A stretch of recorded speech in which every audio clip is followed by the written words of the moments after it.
In the third week of October, 1983, at a farm equipment auction outside of Kindersley, Saskatchewan, a 41-year-old woman named Edna Colborn paid $55 for a 1952 Cockshutt 30 that had been sitting at the back of a liquidated grain operation for the better part of 8 years. The machine was not so much a tractor as it was a suggestion of one. The hood was dented in on the left side, where something heavy had fallen on it, or been dropped or thrown. The metal didn't say. The front axle had a visible lean, like a man favoring a bad hip. The exhaust stack was snapped off at the base. Both rear tires were flat and cracked, bead broken, beyond any honest repair. Mice had been living in the fuel tank. The auctioneer knew it. "Next item," he said. 1952 Cockshutt 30. "I'll be straight with you. This one's been sitting since the Peterson operation folded. Tires are done. Axles bent. Engine hasn't turned over in years that I know of. Starting bid is $30. I'll take $30. Anyone?"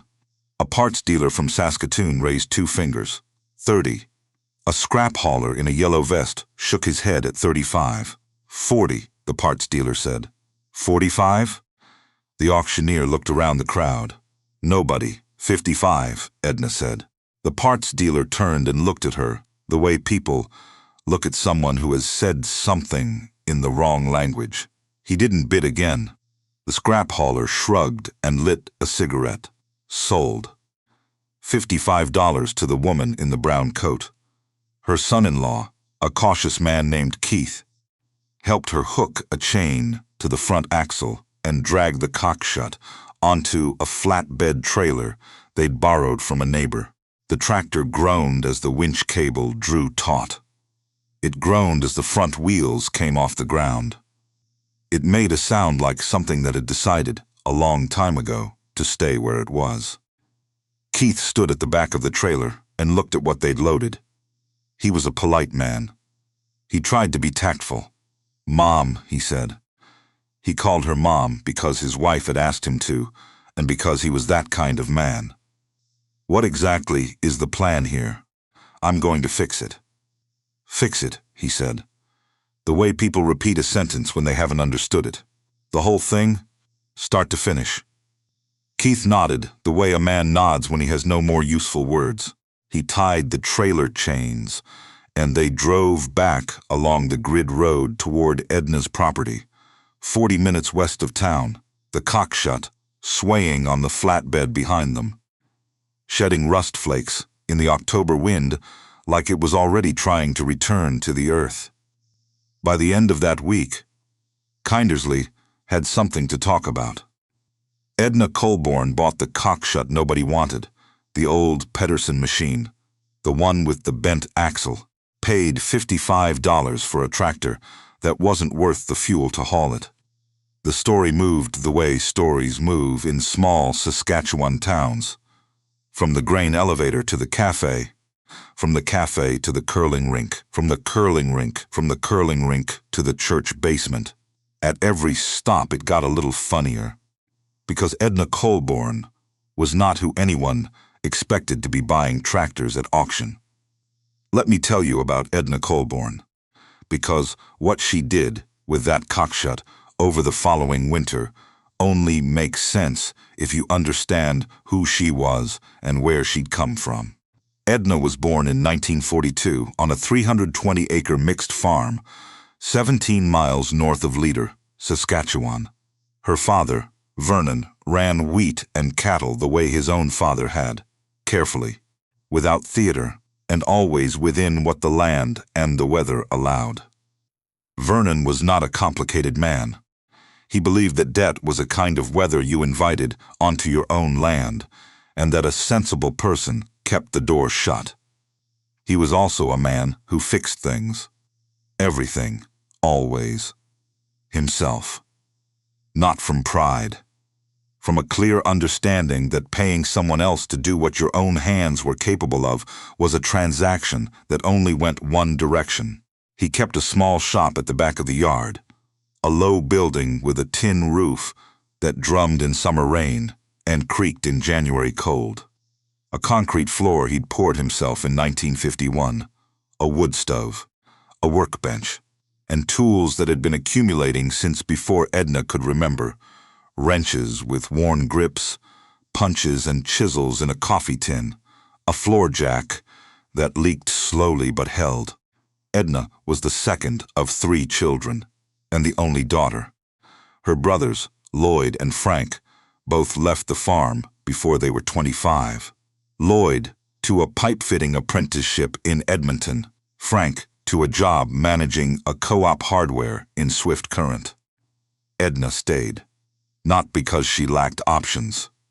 She'd been accepted to the nursing program at the University of Saskatchewan in the summer of 1961. She'd arranged a room in Saskatoon with a friend from high school.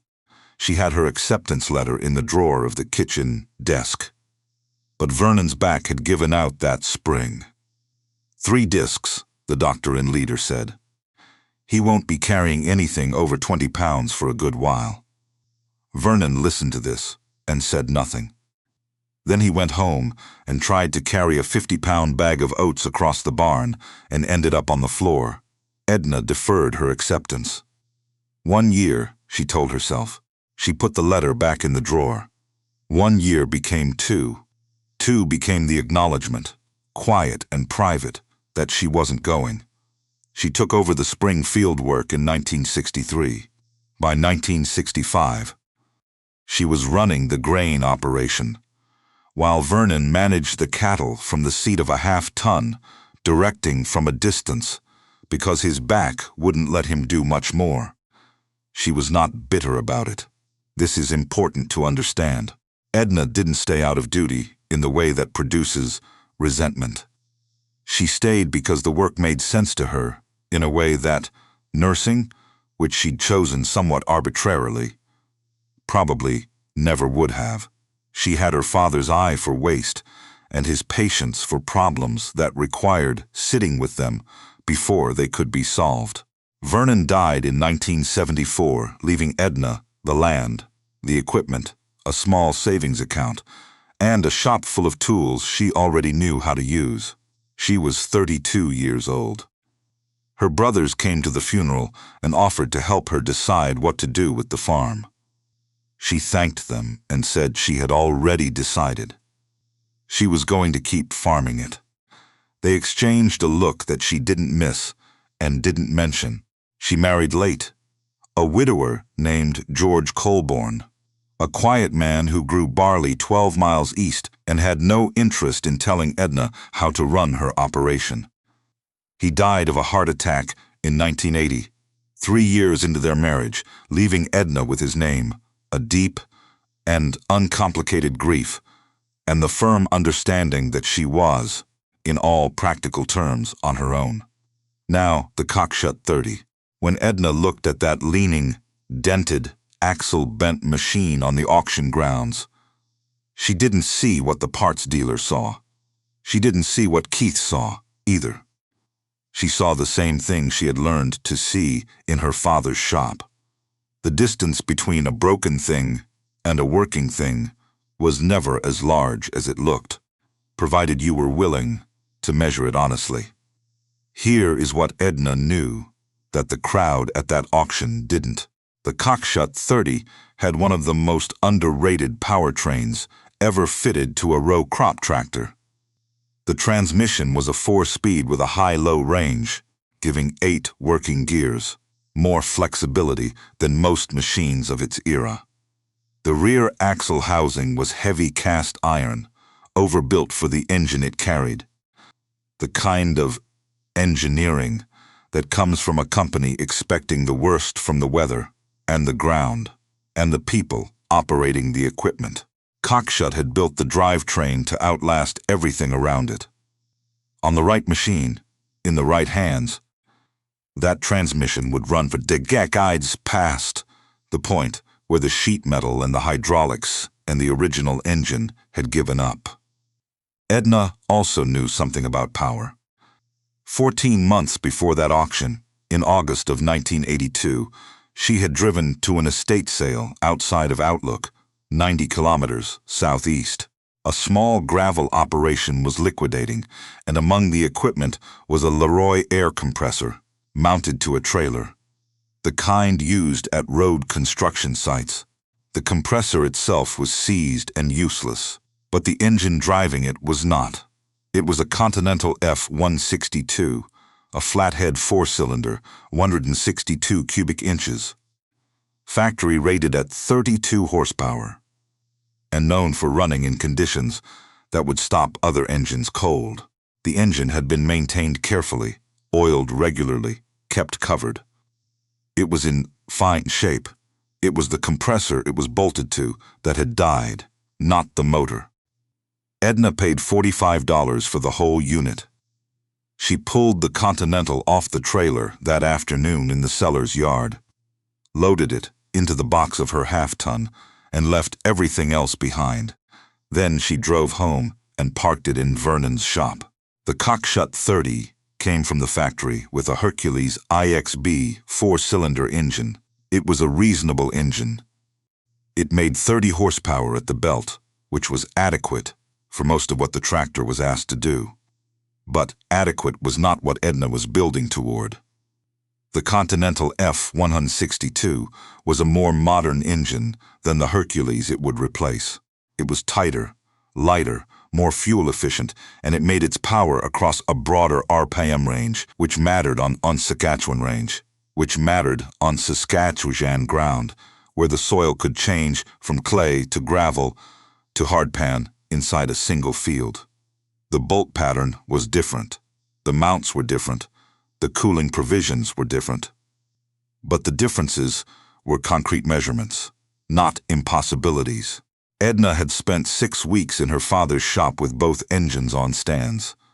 The Continental and a Hercules she'd pulled from a scrap machine years earlier, measuring, sketching, thinking through the geometry of what it would take to marry one drivetrain to the other. She'd worked it out before she ever drove to Kindersley. That's why nobody understood the purchase. They saw a woman buying wreckage on an impulse. They were watching a woman complete a plan she'd been building for over a year. Edna started the teardown in November of 1983. Once the last of the fall, work was done, and the yard was quiet. She stripped the Cockshutt methodically. Every fitting, every bracket, every rusted fastener, laid out on the shop floor in sections. Left side, right side, front to back.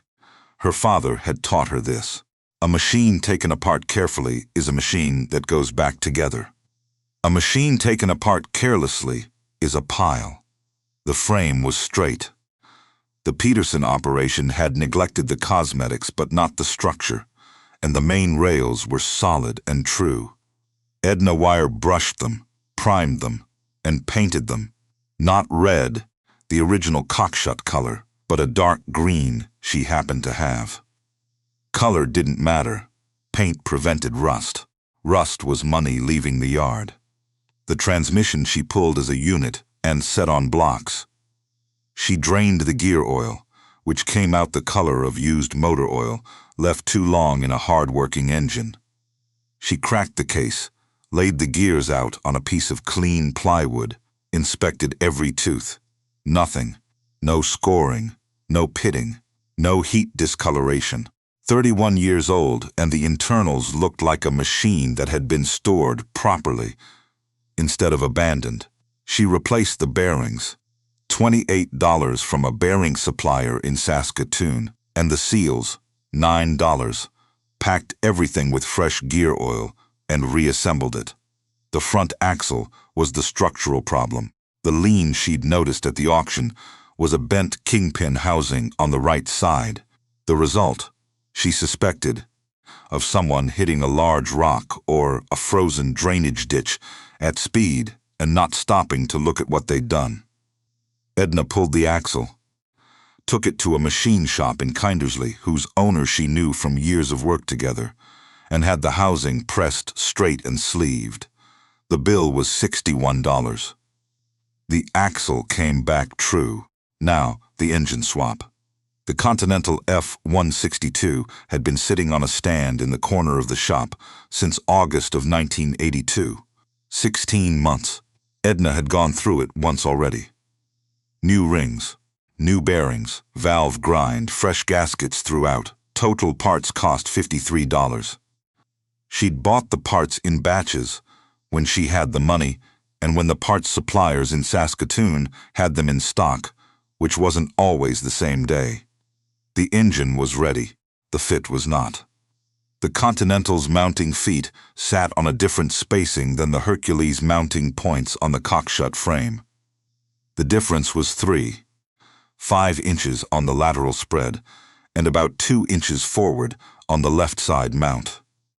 Edna made new mounting plates from half-inch flat steel she bought from a steel supplier in Swift Current.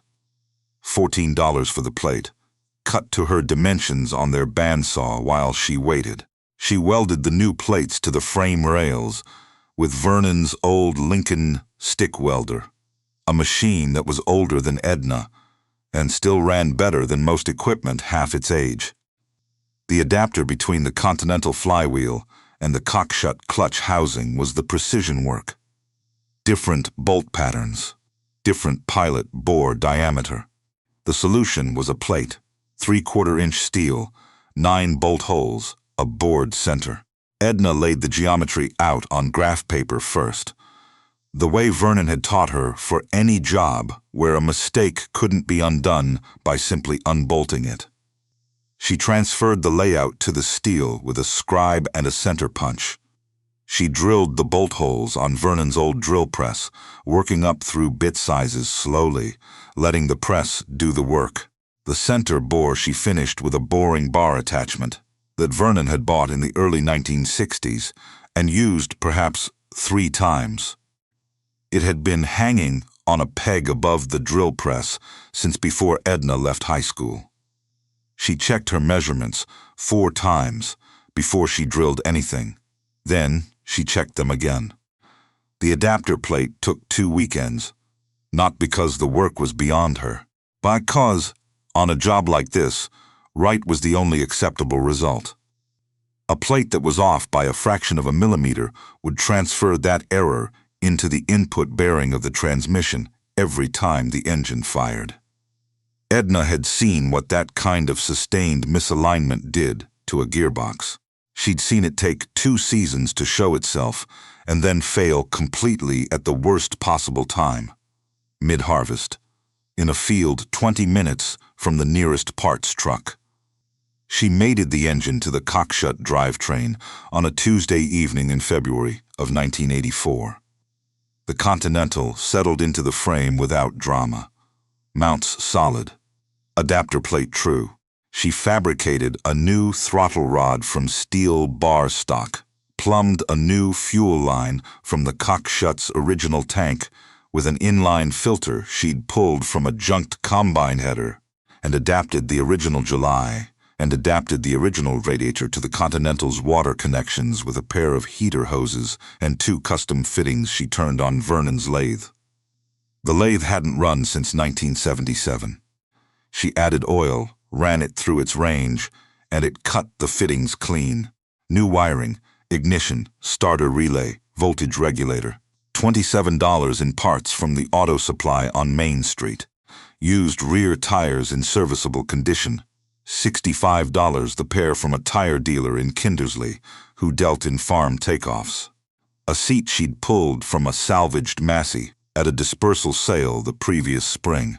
The seat was red, the tractor was green. It didn't matter. Total cost, start to finish.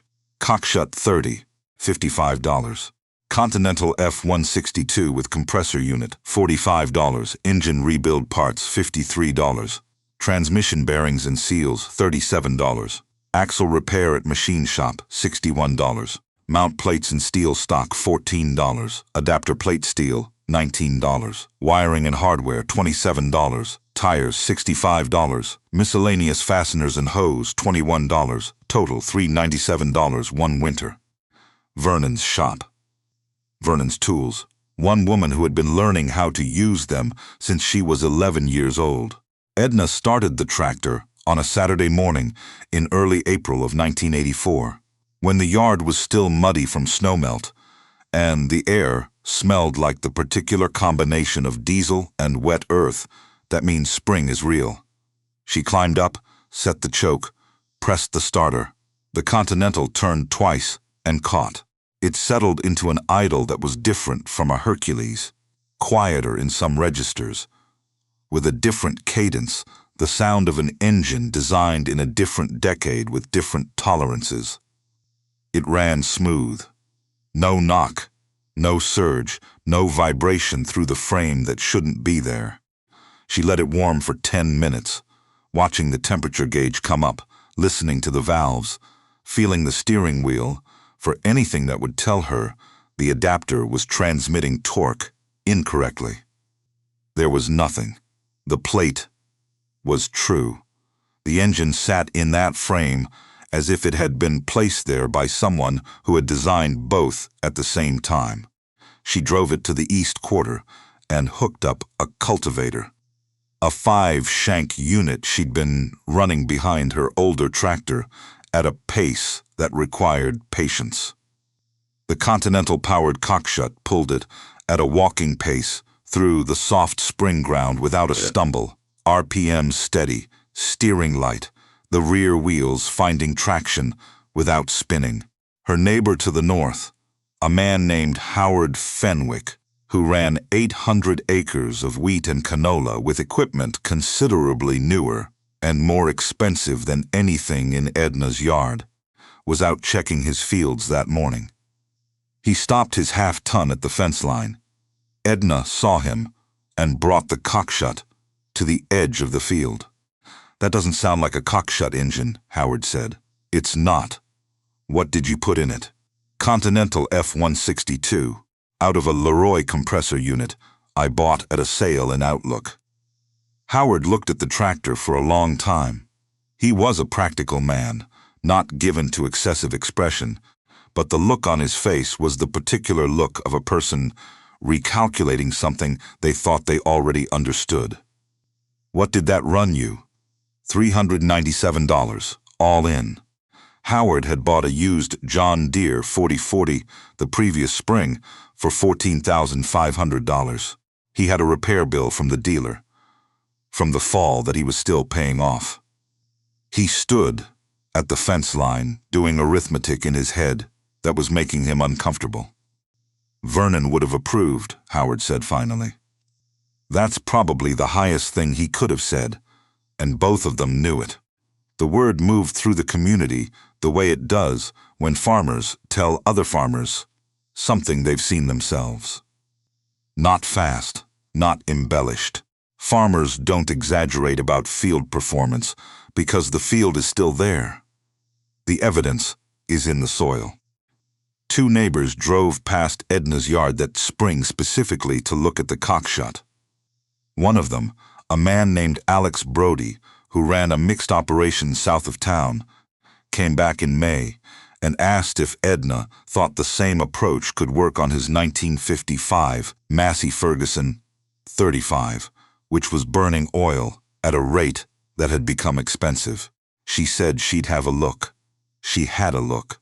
She found a suitable engine at a surplus equipment auction in Regina, a Continental engine out of a scrapped irrigation pump for $70. She built the adapter plate on Vernon's drill press, sourced the gaskets and seals, and had Alex's Massey running on the rebuilt engine in 7 weeks. She charged him $120 for her time. He paid it without comment because the alternative, a rebuilt original engine from the dealer in Kindersley, would have cost $750, and a replacement tractor would have cost far more than either of them wanted to think about. A second job followed 3 months later, then a third. Edna never put a sign at the end of her driveway. She didn't need one. The jobs arrived the way work arrives when it's done properly and fairly priced. Through other people talking to other people, quietly, without exaggeration, in the specific language farmers use when they've seen something work. Let me tell you what happened over the next decade, because this is where the story stops being about a tractor and becomes about something else. Edna farmed her 320 acres, Vernon's quarter sections, with the Continental-powered Cockshutt, through the rest of the 1980s. It started on cold mornings when other machines sat stubborn in their sheds. It ran on regular oil changes and valve adjustments every second season. It asked for very little and returned everything she asked of it. She ran a lean operation, not because she was afraid, but because waste offended her in the same way it had offended Vernon. At a cellular level, as something that simply didn't make sense. She tracked every expense in a ledger she kept in the top drawer of the kitchen desk. Not to admire the numbers, to understand them. A farmer who doesn't know where the money goes can't control where it goes. Edna knew to the dollar what it cost her to put a bushel of wheat in the bin. Her yields were not exceptional. Saskatchewan ground and Saskatchewan weather don't always cooperate, and Edna had learned not to fight those things she couldn't change. But her costs were low, consistently, sustainably low, in a way that compounded over time like interest in an account that never gets touched. She put money away each year. In good years, $8,000 or $9,000 out. In poor years, $3,000 or $4,000. Always something.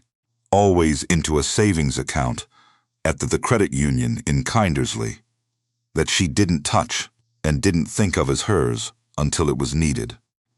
Then the 1980s turned serious. Interest rates had already been painful for a few years. But by 1985 and 1986, they had become punishing. Grain prices fell. Input costs didn't.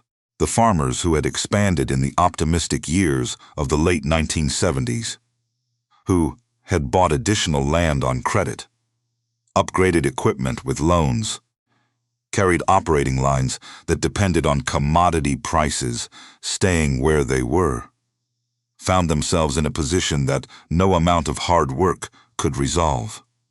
The math no longer functioned. Kindersley and the surrounding municipality lost farms that decade. Not bad farmers, not careless people. Families who had worked the same land for 2 and 3 generations. Gone because the debt load they were carrying could no longer be serviced by the prices they were receiving. Edna watched this from close range. She watched it with sadness, not satisfaction. She understood exactly what had happened, and she knew that if she'd said so 10 years earlier, before anyone needed to hear it, nobody would have listened. In the fall of 1988, a quarter section directly adjoining Edna's east field went to sale under the direction of the creditor bank. Good land, level, dark, well-drained, the kind of ground that had produced consistent yields for 40 years under the previous family. The bank set the opening figure at $180 an acre. In 1988, $180 an acre was below assessed value. In 1988, almost nobody in that community had $180 an acre in unencumbered cash. An investment group, not local, the representative was from Calgary, opened at the figure. They'd sent one man with a paddle and a ceiling they'd calculated in an office building far from the particular quality of the soil they were proposing to buy. The bidding went slowly. $200, $215, $230. At $240, the Calgary man bid $250 with the confidence of someone who expects that to end it. $270, Edna said. The Calgary man turned. He took her in, the canvas barn coat, the work boots, the woman standing in an auction crowd who had just outbid an investment group's representative without any visible sign of concern. $285, he said. $300, Edna said. He went to $315.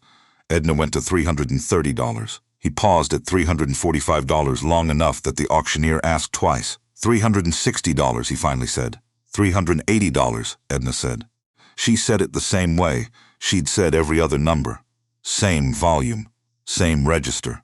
The Calgary man looked down at something he was holding, a sheet of paper or a notepad. He looked at it for several seconds. Then he shook his head once, the small, tight shake of a person who has reached the edge of their authorization. $380 an acre, 160 acres, $60,800. Method of payment? Bank draft, Edna said. I have it in my coat. The crowd around her didn't make a sound. Not surprise, exactly. More like the collective breath of people absorbing new information about a situation they thought they understood. The same community that had laughed about the Cockshutt 5 years earlier. The same neighbors who had wondered what in the world Edna Colborne was doing dragging junk tractors home from auctions, standing in a field sale crowd, watching her write the paperwork for a quarter section of Saskatchewan farmland, while their own operations were being renegotiated with bank managers. Howard Fenwick was there. He found her after the papers were signed, standing by her half-ton, the late afternoon, light flat and pale the way it gets in a Saskatchewan November. $60,800, he said. That's right, cash. Bank draft. Howard took his cap off and turned it in his hands. He was in his early 60s. He'd been farming his whole life, through good markets and bad ones, through years when the work made sense and years when it didn't, through equipment bills and operating loans, and the particular anxiety of a crop in the ground during a dry summer. He was looking at someone who had arrived at a different place by a route he recognized but hadn't taken. Your father understood this, didn't he? He said. It wasn't quite a question. He understood that owing nothing is a kind of freedom that kind he can't buy once you've already spent it, Edna said. Howard nodded slowly. He put his cap back on. He had his own debts and his own ledger and his own calculations to go home to. But he stood there for a moment, looking at the field Edna had just bought. 160 acres of dark, level, well-drained ground, paid for in full, as if he was trying to memorize what that looked like. Edna farmed the combined 480 acres until 2004, when she was 62.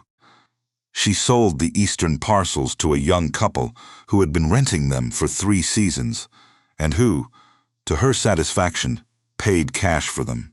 She kept Vernon's original quarter section and the shop. Her daughter's family moved into the farmhouse the following